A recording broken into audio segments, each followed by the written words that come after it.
This week I'm facing Abstract66, who is Zach from the Ogma Soap Opera podcast, so really good player, pretty familiar with him. Yeah, this is his Flashing Rectum deck, which is named after these two cards, Flash and Academy Rector. We'll get to that in a second, though. Let's go over his lands. He's got 4 Forbidden Orchards, which is a rainbow land, which gives his opponent, me in this case, a 1/1 every time he taps it for mana. Then he's got fetch lands and dual lands, just so he can be sure to make any color of mana he needs pretty much at any time, other than red, because he doesn't have any red in here. But he does have the other colors, and just Polluted Delta, Scalding Tarn, Tropical Island, Underground Sea, Flooded Strand, Island, Mystery Rainforest, and Tundra.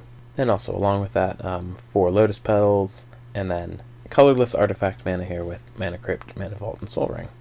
So that's his mana base, and then we'll get to the combo that the deck is named after, which is Flash and Academy Rector. Academy Rector, when it dies, you may exile it. If you do, search your library for an enchantment card and put it onto the battlefield. So the idea is if you cast Flash to put Academy Rector out and then don't pay the additional cost, then the Rector will die right away. And you can do this at instant speed, so you could even do this on your opponent's turn or whatever. Now, that's not the only way that Academy Rector could die. I mean, especially against my deck, I'm going to be attacking a lot. If he can actually cast an Academy Rector for 4, which is a lot in Classic, so he might not be able to, he could easily just block with it and kill it. And so what is he trying to get out with Academy Rector? Omniscience, right here. If he can sculpt his hand properly and get Omniscience onto the board, it's going to be tough to come back. And what is he going to cast for free with Omniscience? Emrakul would be a game winner. Blightsteel, possibly, or Time Vault and Voltaic Key would also win him the game. So we got a couple plans of action already. Got some alternative ways in the next column here of getting those guys out. Channel. I know one of Zach's favorite plays is Channel Bam. Cast Channel for 2 green, pay 15 life, cast Emrakul, win. Alternatively, you could Show and Tell Emrakul into play. You could also Show and Tell the Omniscience into play. Tons of options. It just depends on what he's able to draw and how he's able to sculpt his hand. This next column is card draw, and Yawgmoth's Bargain is a pretty broken card draw spell. I don't know that he would hardcast this. I don't think the game's going to go long enough, but he may bring Yawgmoth's Bargain out with Academy Rector. Kind of depends on the game state and what he needs to do. You know, if he doesn't have a worthwhile hand, Omniscience won't help him any. So he may do Academy Rector into Bargain to draw the cards he needs. And then the 3 black tutors are to get what he needs in his hand, either fill out combo pieces or whatever. Tinker sort of fuels his Plan B and Plan C in here, which Plan B is Blightsteel and Plan C is Vault Key, and Tinker will allow him to get any of those, because he doesn't have a whole lot of artifacts in here, so Tinker is really just fueling those. Perilous Research is a pretty nice tech, because 2 mana to draw 2 cards and then sack a permanent, but you know, if the permanent he's sacking is Academy Rector, that's perfect, because that's exactly what he wants to do. Jace is more card draw, free Brainstorm every turn is awesome, and then it also doubles as a Plan D for win condition here if he needs to, or returning a creature to hand, which spot removal against my deck is not like 100% amazing compared to against some other decks, but it definitely can be very effective, as I've seen so far in this tournament already. Just removing a Lodestone or an Arcbound Ravager, you know, even if I have a bunch of 1/1s out, that can really change my presence on the board. And Mystical Tutor, he's got 4 of them, and that allows him to find his Flash, or a counterspell if he needs, or whatever. And then 4 Brainstorms for more card draw. And if you're watching this video, you probably already know Brainstorm's interaction with fetch lands, but just in case you don't, draw 3, put 2 back, and you put the 2 back that you do not want to have at all, and then if you have a fetch land on the board, crack the fetch, and Brainstorm just becomes way more powerful that way, because you don't have to sit through drawing 2 cards that you already know what they are and you don't really need. And then the last column here is his removal.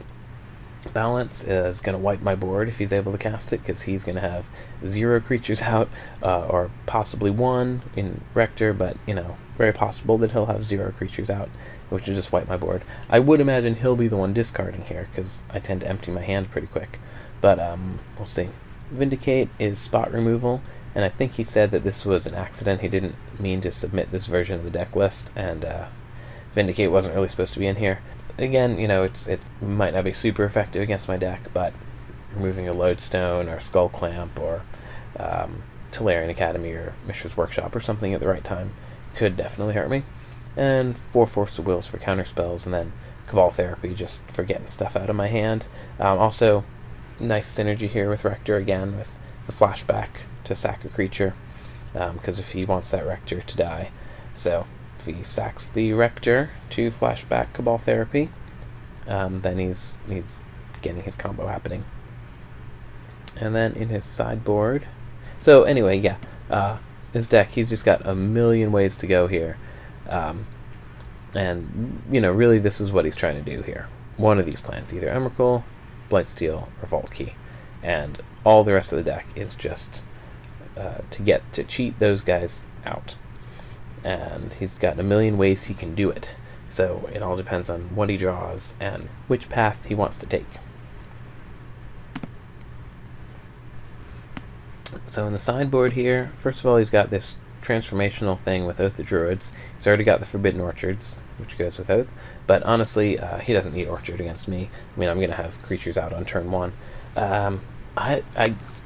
It kind of seems like a no-brainer to bring in Oath against my deck because I play so many creatures, but at the same time, like, if he gets it out turn 1, it's devastating because I'm sitting there facing Oath of Druids, and what do? I mean, I have to sit there and hope I draw a Spine or something and get up to 7 mana. If I sit there, he's going to find a way to win. So turn 1 Oath is definitely going to stop me. But like turn 3 or turn 4 Oath, I'm not that scared of that, because then the next turn he gets Emrakul or Blightsteel out, and then the next turn after that he finally gets to attack with them, because he doesn't have anything in here to give them haste. So, you know, I don't know.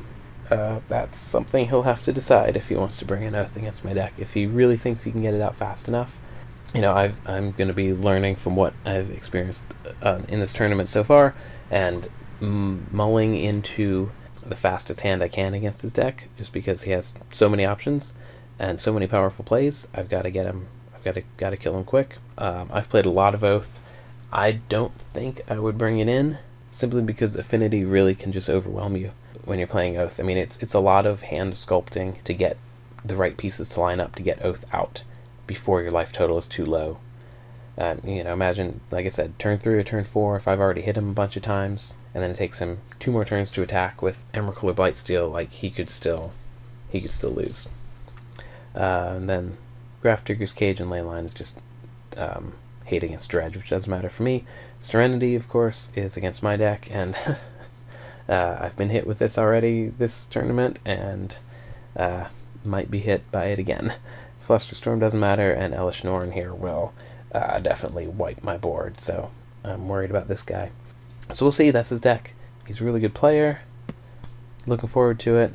My hope is that it takes him a little too long to sculpt his hand, and I'm able to run him over with dudes, even if he does get something like Emrakul or Blightsteel out. So we'll see.